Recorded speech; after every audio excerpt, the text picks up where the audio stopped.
Hello，大家好。今集我路易斯嚟到鴨脷洲海旁呢一度，喺強風底下用 Mini 2加大電實戰飛一轉。哇！都真係好大風啊！依家隻機搖下搖下。喺猛烈嘅強風底下，影到貨櫃船嘅船頭。最後我會示範下用咩手機程式將影返嚟嘅相做後期製作。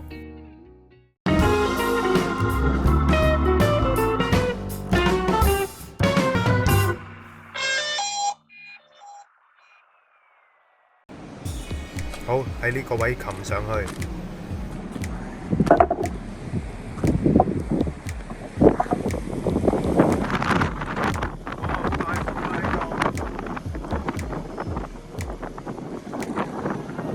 呢度起碼有40幾50公里。我而家就試下 Mini 2加大電飛上去影船啦，影唔影到先？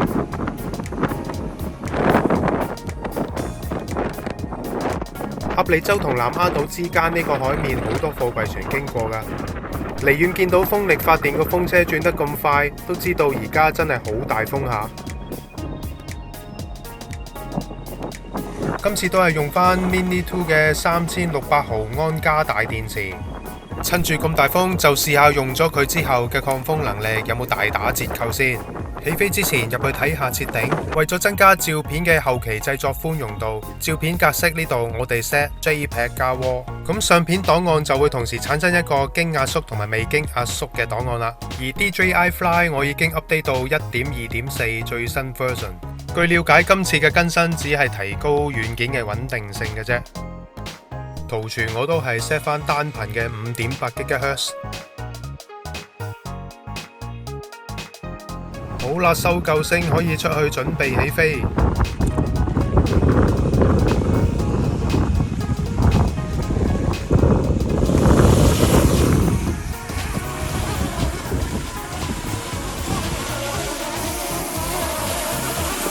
哇！都真係好大風啊！依家隻機搖下搖下，但係見到出邊有架貨櫃船啊，我想影船啊！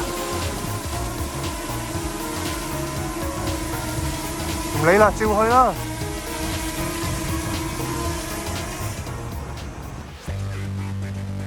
起初飛出去似乎仲未受到強風嘅影響，我就嘗試下飛去貨櫃船嘅船頭迎面影一張 close up 相啦。我要不時將個鏡頭擰過去睇下隻貨櫃船仲有幾耐先到，預計應該要飛過1公里嘅距離。強風警告終於都出現啦，咁我都係降返低啲啦，橫掂影船都唔使升到咁高。前面有一隻去南丫島嘅街島，我諗我跟住佢呢個方向飛，就會去到我影到貨櫃船船頭嘅位置。已經飛咗1100米啦，越嚟越近隻街島啦，估計要飛多300米先可以成一直線向住船頭影相。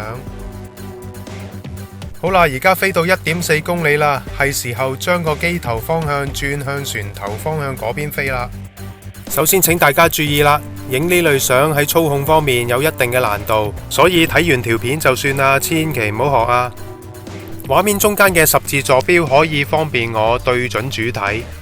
喺而家呢個咁遠嘅距離要影一張 Mini 2嘅數碼變焦功能就大派用場啦。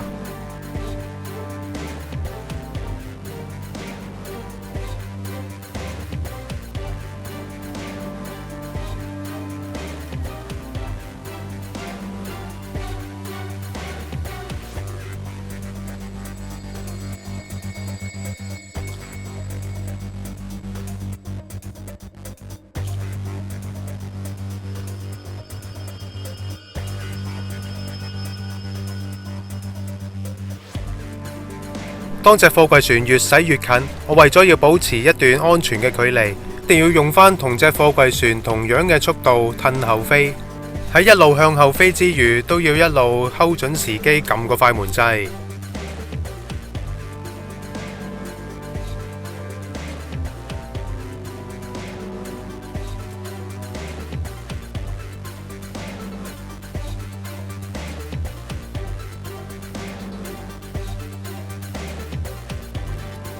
呢呢個角度影咗幾張之後，我覺得升高少少影到成排貨櫃喺後邊會仲靚啲。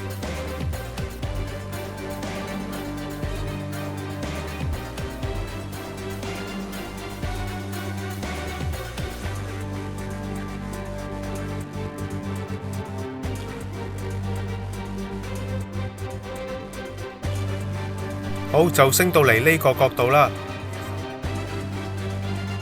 由呢個角度影埋去，先影到張相出嚟，更加壯觀。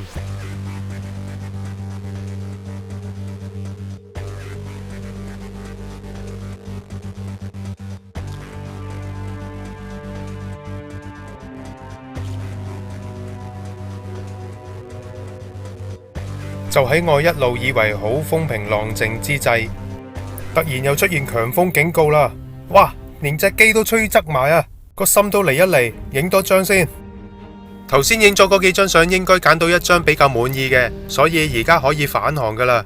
轉個 Sport Mode 等佢加強抗風能力。呢個警告唔關大風事，係提示我開咗 Sport Mode 之後會影響咗雲台嘅穩定性啫。咁因為我用咗加大電池，所以飛咗咁耐都仲有84% 電。不如將個鏡頭移返過去貨櫃船嘅側邊望一望先。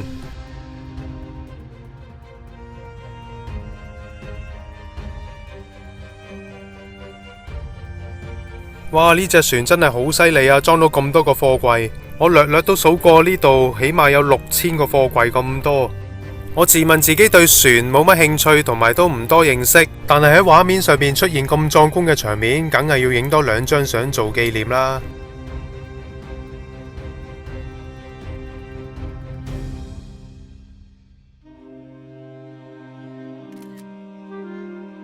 好啦，真係影夠啦，而家仲有80% 電，用 Sport Mode 全速返航啦。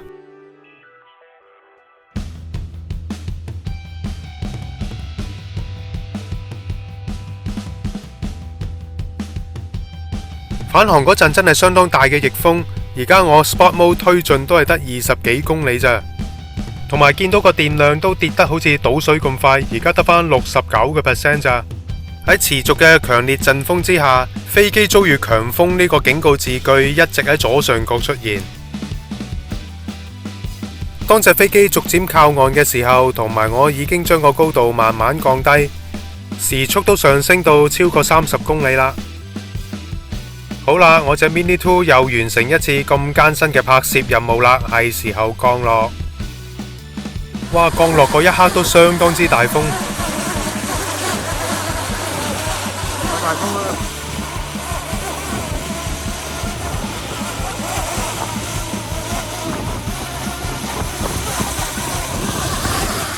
見到頭先隻貨櫃船已經去到咁遠咯。之後過上落手機，我就係用呢個手機嘅讀卡器，淘寶幾十蚊有交易。但係我呢個太舊款，只支援最大32GB 嘅 SD 卡，將佢插落去 Android 手機嘅充電接口就認到張 SD 卡啦。我撳入去 SD 卡裏邊裝住相嘅 folder， 因為頭先起飛之前 set 咗照片格式係 JPEG 同埋 RAW， 所以都見到頭先影咗嗰啲相分別有 .jpg 同埋 .dng 嘅 file。我就揀呢一張相嘅 DNG 檔嚟到做後期製作。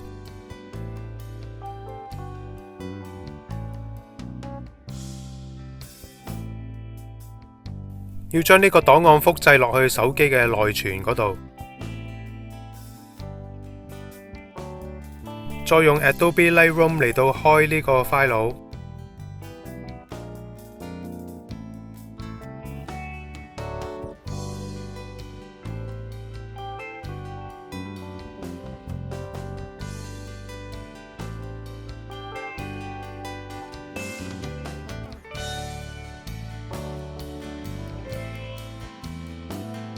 首先撳個太陽仔，我哋就開咗呢一版出嚟，調校下張相嘅光暗度。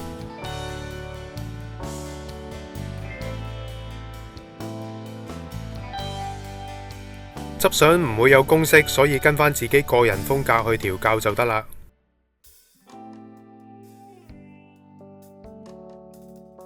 之後就撳下邊呢一版出嚟，調校顏色。都係跟返個人嘅喜好、個人嘅風格去調校咁就得啦。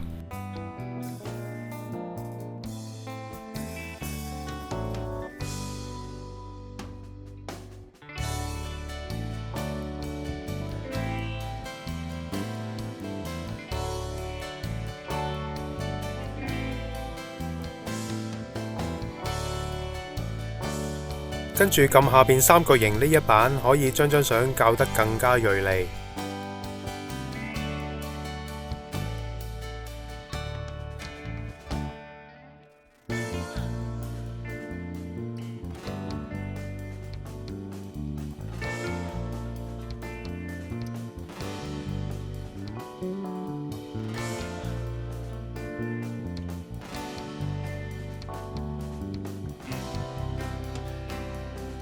呢度見到張相個水平線有啲斜斜地，咁我哋就要撳入嚟呢一版，